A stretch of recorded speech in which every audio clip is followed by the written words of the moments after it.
Break के बाद एक बार फिर से आपको खुशामदीद कहते हैं। नाज़रीन, बात करेंगे जी कराची में होने वाले एक अफसोसनाक वाक़े के हवाले से। पीर के रोज़ ये मामला शुरू हुआ जब यूट्यूबर रजब भट्ट जो है वो तौहीने मज़हब के केस में अदालत में पेश हुए सिटी कोर्ट कराची में। जैसे वो अहाता अदालत में पहुँचते हैं तो एक वकला का ग्रुप आता है और उनको तशद्दुद का निशाना बनाता है, उनको मारते हैं, उनके साथ ज़दोकोब किया जाता है, थोड़े बहुत वो ज़ख्मी भी हो जाते हैं। अब उसके जो वक़ुआ हुआ उस दिन, जो मारपीट की गई रजब भट्ट और नदीम नानीवाला जो कि दोनों ही यूट्यूबर हैं उनके साथ, उस पर उन्होंने जो थाना सिटी है वहाँ पर जाकर मुकदमा दर्ज करवाने के लिए दरख्वास्त दे दी और कहा गया कि FIR दर्ज करें।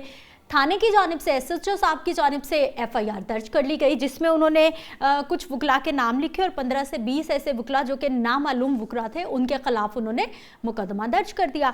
अब ये जो पूरा ग्रुप था जिन्होंने पहले रजब भट्ट को तशद्दुद का निशाना बनाया कोर्ट में, उसके बाद वो पहुंच जाते हैं जी थाने, यानी वहां पर जाकर वो SHO साहब के गले हो जाते हैं। वो SHO साहब को मारते हैं कि तुम्हारी इतनी जुर्रत कैसे हुई, तुमने मुकदमा दर्ज किया तो किया क्यों।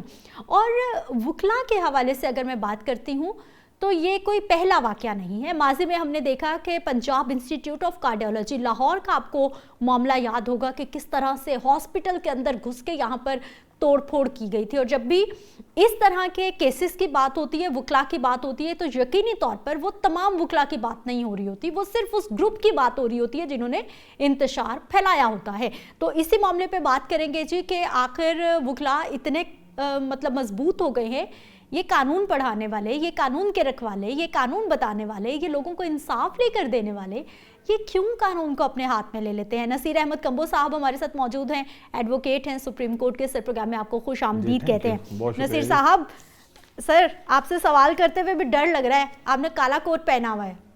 जी बिस्मिल्लाहिर्रहमानिर्रहीम।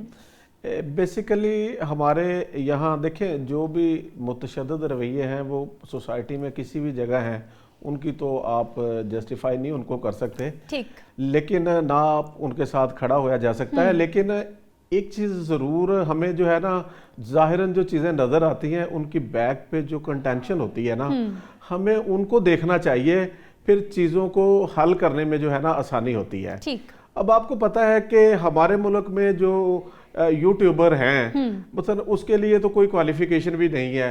एक बंदा एक माइक पकड़ता है, एक मोबाइल पकड़ता है और उसके जो दिल में है वो जनाब जो है वो अपना बयान करना शुरू कर देता है।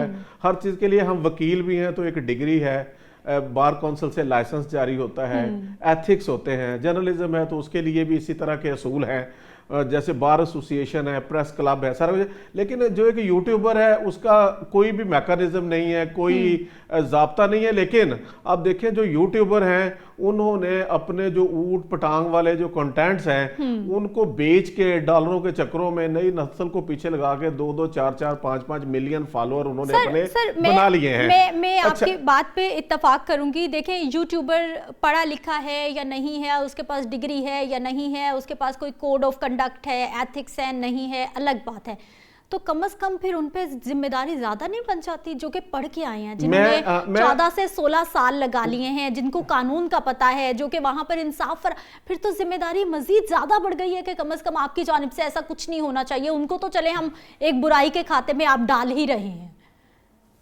अच्छा, मैं इस पे उसी तरफ आना चाह रहा था कि बेसिकली रजब भट्ट पे जो पहले भी आपको पता है कि FIR हुई, 295 की हुई, 295 की हुई, कराची में फिर इनके खिलाफ जो है वो इन्होंने इलीगली जो है वो इनको बगैर परमिट के इन्होंने वो शेर का जो पालतू शेर का बच्चा था उसका गिफ्ट लिया, या इनके पास जो असला था वो गैर कानूनी वो भी।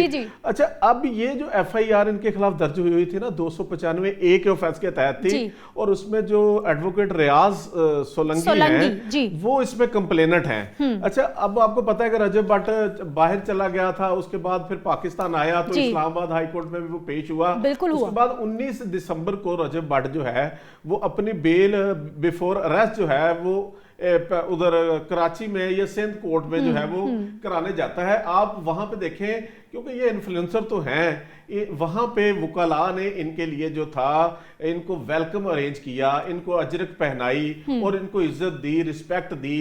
और वहां पे देखें, ये जो सोलंकी साहब है, ये खुद कंप्लेनेंट है FIR के। अगर ये प्री प्लान्ड चीजें होती कि उनको तशद्दुद करना है या मारना है, तो ये 19 तारीख को भी इंसिडेंट हो सकता था।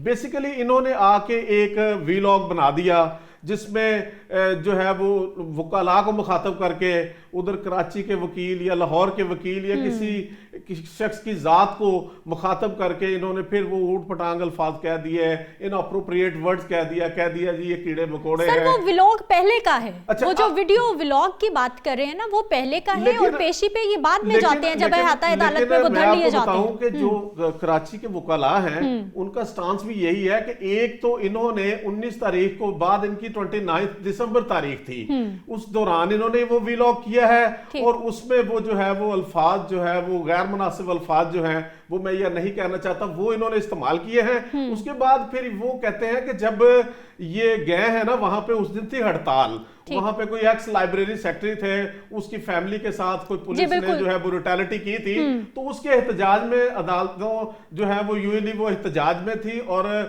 बार काउंसिल की तरफ से स्ट्राइक का ऐलान था। अच्छा, अब वहां पे भी इनको चाहिए तो ये था कि वकील साहब जाते और वहां कह रहे थे जी स्ट्राइक है वो ऑटोमेटिक तारीख पड़ जानी थी, लेकिन ये भी पूरे कानवाई के साथ जाते हैं और वहां पे जाके इन्होंने ये पेश हुए। और अब वो वकील साहब जो है उनका ये केस है, देखिए ना तो मैं वहां का अन्य शाहिद हूं, सोशल मीडिया पे भी जो दिखाया गया है वो 100% स्टोरी नहीं होती, उसकी बैक पे चीजें होती है। वो कैमरे की नजर अगर जिनको रिकॉर्ड कर ले वो तो सबूत सामने आ जाते हैं कि उनको तशद्दुद हो रहा है, लेकिन उनका केस ये है कि इन्होंने वहां पे ये जब अपने कानवाई के साथ गए हैं तो इन्होंने वहां पे जो उनके जूनियर कोई वकील थे उनको धक्का मारा है, शायद उनकी शर्ट फटी है।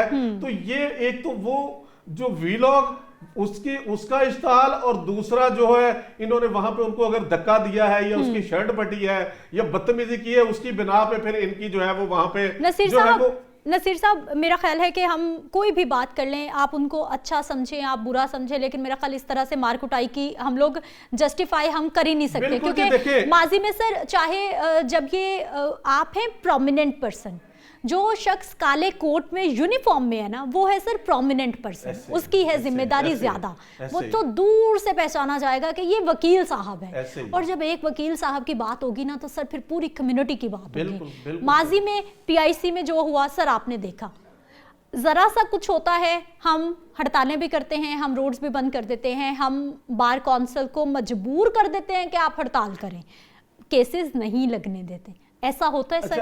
सर क्या आपको लगता है कहीं ना कहीं कोई खराबी है, उनको भी ठीक करना होगा? मैं आपको बताता हूं, देखिए खराबी जो है ना 2-3 जगहों पे है। देखिए अगर किसी इंडिविजुअल का कोई एक्ट होता है उसको इतना बढ़ा चढ़ा के बयान करना कि वकला गर्दी का नाम दे देना, ये भी ज्यादती है। मैं समझता हूं कि सारी कम्युनिटी के साथ ज्यादती होती है।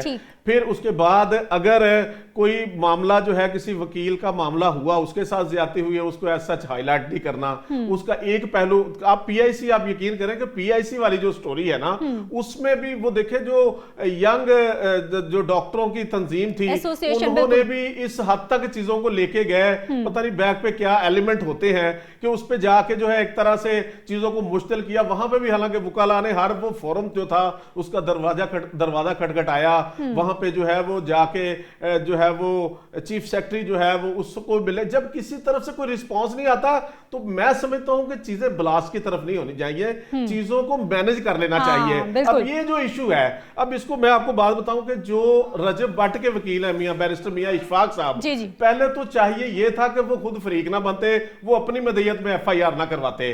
अब वो FIR उन्होंने अपनी मदयत में करवाई है तो फिर उनको चाहिए था कि जो बार एसोसिएशन होती हैं, बार काउंसिल्स होती हैं, वकाला, क्योंकि उधर भी वकील मदई था, जो 295 का पर्चा था रजब भट्ट के खिलाफ, अब इधर वकील मदई बन गया, यानी इतने पर्सनल होके। चाहिए इनको ये था कि बार एसोसिएशन बैठी है। मैं आज भी सिंध बार काउंसिल के वाइस चेयरमैन की स्टेटमेंट सुन रहा था कि उनको मेरे पास आना चाहिए था।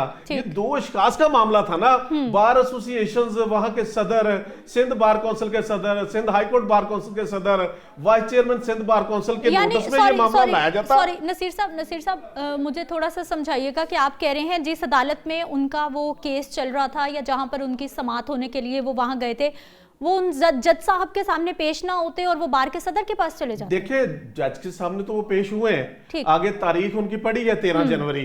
अब जो इंसिडेंट हुआ है जिसमें दो मौकफ हैं, एक मियां इशफाक साहब एडवोकेट जो उन्होंने एप्लीकेशन दी उस पे एफआईआर होगी, उनका एफआईआर तो सामने सारा सोशल मीडिया या वो एफआईआर सबके सामने है, वो बयान हो रही है। अब दूसरा मौकफ वकाला का है जिसमें वो कहते हैं कि जी हमारा क्रॉस वर्जन भी दर्ज होना चाहिए, हमारे भी अगर एक जूनियर वकील को इनकी टीम ने धक्के मारे हैं या उनकी शर्ट फटी है या टाई फटी है तो हमारा क्रॉस वर्जन दर्ज होना चाहिए। लेकिन सर वीडियो नहीं आई क्या? हमारे अहाता अदालत, अगर मैं कराची की बात करूं तो क्या वहां पर सिटी कोर्ट्स में कैमरा वगैरह नहीं है? क्योंकि अगर मोबाइल से किसी ने नहीं बनाई तो कोई सीसीटीवी फुटेज आ जाती, कहीं से आ जाता, पता चलता कि कुछ मतलब वकीलों के साथ भी कुछ हुआ है जिसके रद्द अमल में ये सब कुछ हुआ जैसा आप कह रहे हैं। इसके बावजूद मैं कहूंगा देखिए फुटेजेस तो एक मीडिया ट्रायल होता है ना, लेकिन क्रिमिनल केस को जांचने का तरीका ये होता है कि एक पार्टी ने आगे रिपोर्ट दर्ज करवा दी, दूसरी पार्टी ने आके अपना मौकफ दे दिया, दोनों पार्टियां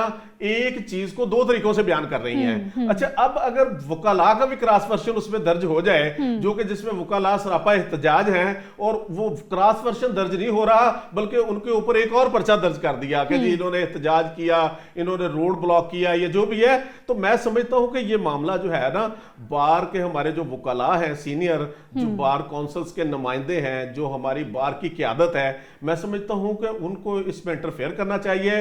रजब भट्ट के वकील मियां इशफाक एडवोकेट हैं और मियां इशफाक को भी जो है वो बार काउंसिल एसोसिएशन जो है उनको एक्टिव करना चाहिए।